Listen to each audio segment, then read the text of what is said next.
su Jerusalem lung rot le chum tual alunia khan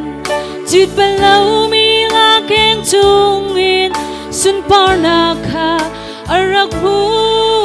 angai tu ni an tlai khau lau boy pani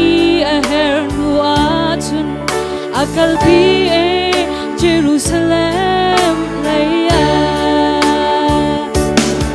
boy pani a her chun akan pek tia thu chuan ha hi kalbi gau se asun parna ding a chun kan ma tha zai mana lau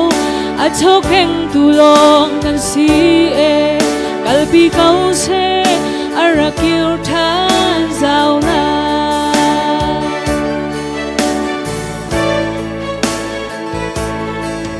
luna gospel bali chung a fiang te in kan bu mi tu pathian ni volai a do cha a fa ba kha a kan pe chu fa pa nun ngai tu pau ni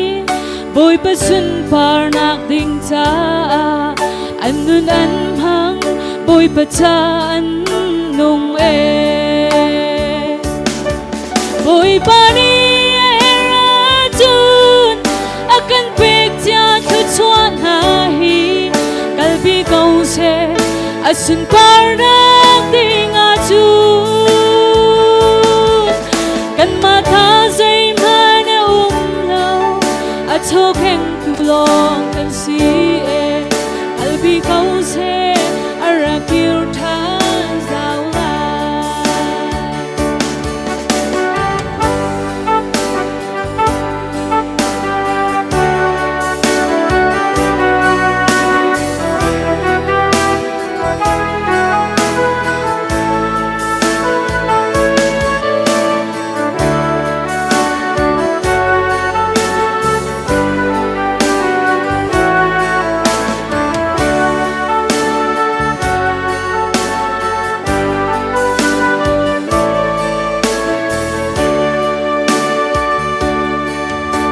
la kan lai ram do chung i nu le pa sei nau vial te na ni hin boy pa ni nang an her atu nai man ve chang mo tuan chang u si lau thar chung a thil pe le tha chang nak te kan rian a si boy pa ni a kan fia boy pa ni akan pek tia thu chuan ha hi kalbi kau se asun par na ding a chun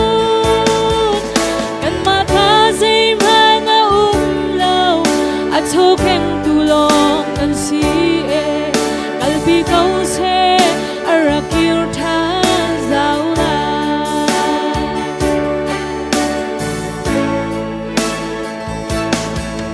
hi thok tha thei tu vial ten ha hi kong hi nan ruat bel mo se tan ni akal bi mi chu zai ti khan an kir ti lau si si lian ngan bi pathian ni akal bi mi cho vial te chu an kir tha ne an let tam pin an kir e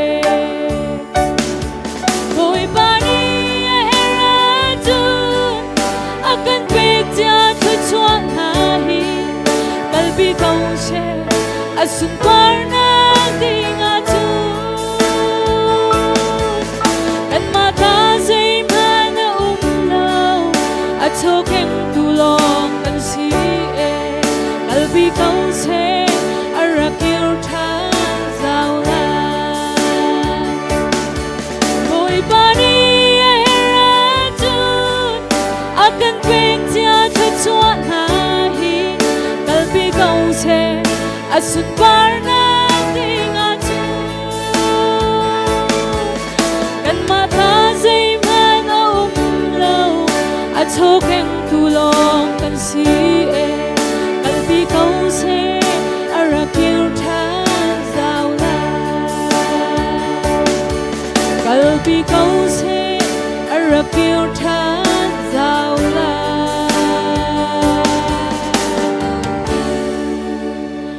bani sumpar nak vil ti chawi ko se